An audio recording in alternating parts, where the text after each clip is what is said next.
Osmorregulação. Sabemos que as soluções, uma mistura homogênea de um soluto em um solvente, podem ser classificadas em relação à sua concentração, que é a quantidade de partículas de soluto por volume de solvente. Quando comparamos duas soluções de concentrações iguais, ou seja, a mesma quantidade de soluto por volume de solução, são chamadas de soluções isotônicas. Se essas soluções forem separadas por uma membrana semipermeável, isto é, que permita a passagem do solvente, mas não do soluto, o fluxo de água será igual nos dois sentidos, de modo que elas continuarão equilibradas. Ao compararmos soluções com concentrações diferentes, a solução com maior concentração, com mais partículas de soluto por volume de solução, será chamada de hipertônica, ao passo que a solução com menor concentração, com menos partículas de soluto por volume de solução, será chamada de hipotônica. Quando colocamos uma membrana semipermeável entre soluções com diferentes concentrações, o solvente se move da solução hipotônica em sentido à hipertônica até que ambas se tornem isotônicas. Esse movimento de moléculas de solvente, através de uma membrana seletivamente permeável,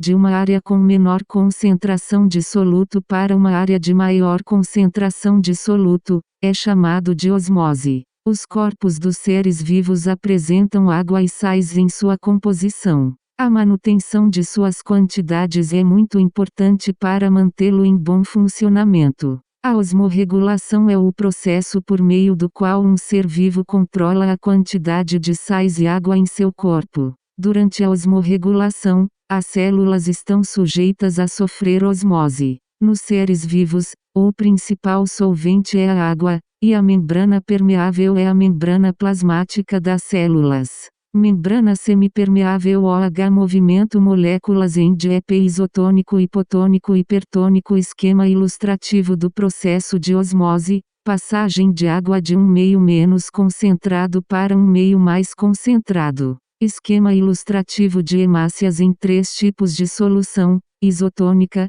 hipotônica e hipertônica. Sem escala, cores fantasia.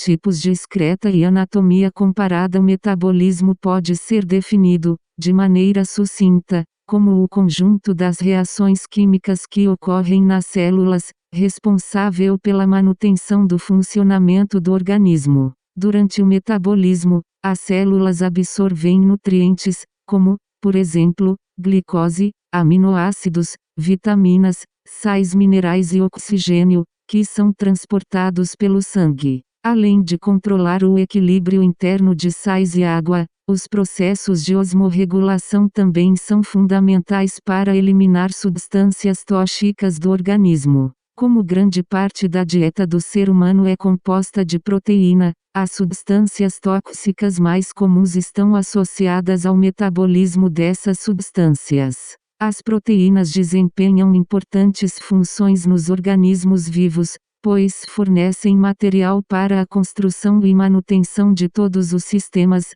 órgãos e tecidos. Elas são utilizadas para a produção de enzimas, hormônios e anticorpos. Portanto, as proteínas são substâncias essenciais à vida. Na construção dos organismos, podemos encontrar proteínas em abundância nos músculos, formados principalmente por duas proteínas, a actina e a miosina. Juntas, elas atuam nos processos de contração muscular. Há muitas proteínas presentes também no tecido conjuntivo dos animais, o qual é responsável por ancorar e estruturar os órgãos dentro do corpo. Na manutenção dos organismos, as proteínas atuam em determinados ciclos, como em períodos férteis para a reprodução, na produção de hormônios, no estado de vigília e sono, no crescimento e desenvolvimento dos organismos, entre outros. Elas também são responsáveis por defender o organismo contra o ataque de agentes infecciosos,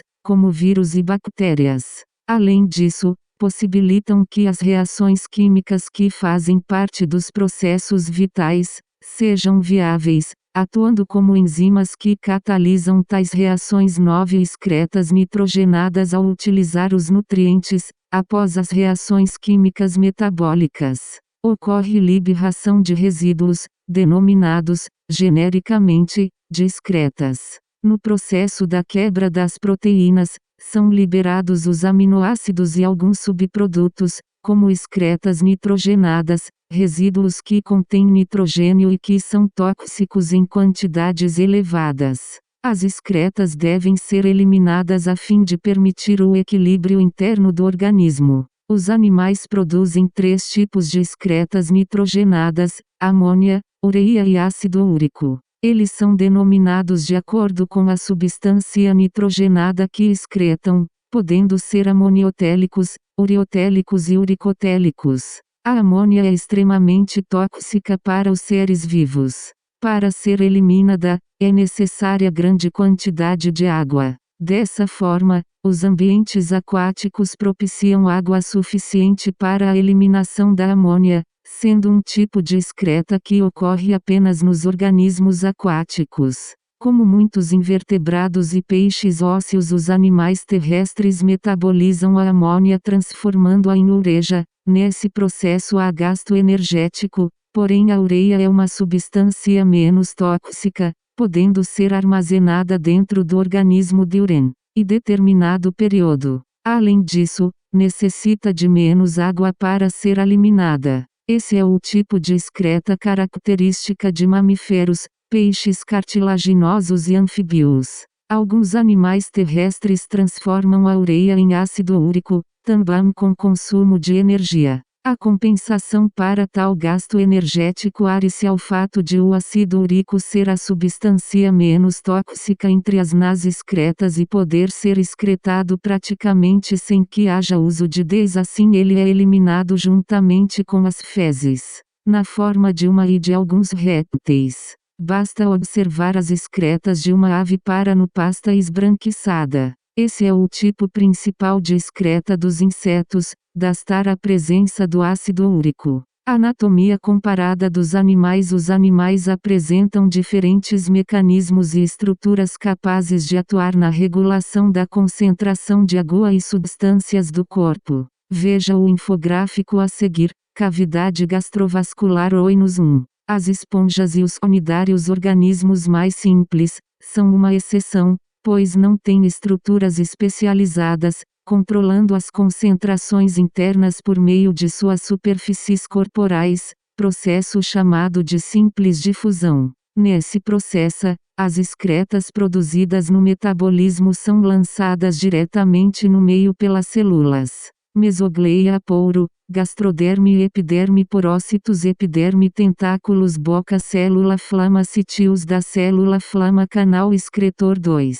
Nos plateumintos, animais invertebrados simples, há células ciliadas. As células flama. O movimento dos cílios dessas células possibilita a filtração de substâncias dissolvidas nos líquidos corporais, que são eliminadas pelos poros excretores, que se distribuem ao longo das laterais do corpo. Poro excretor, abertura que leva ao canal excretor. Anatomia e fisiologia do sistema urinário humano. O sistema urinário humano é responsável por manter constantes as concentrações dos líquidos corporais, pelo processo de filtração seletiva do sangue. Substâncias tóxicas ou que não são assimiladas e estão em excesso são filtradas do sangue e eliminadas do corpo pela urina, que recebe esse nome devido à presença de ureia, uma das principais excretas nitrogenadas. Esse sistema é composto por um par de rins, 2 ureteres, uma bexiga urinária e uma uretra. Os 67 sompo, aorta descendente, veia cava inferior, glândula supra renal, artéria renal.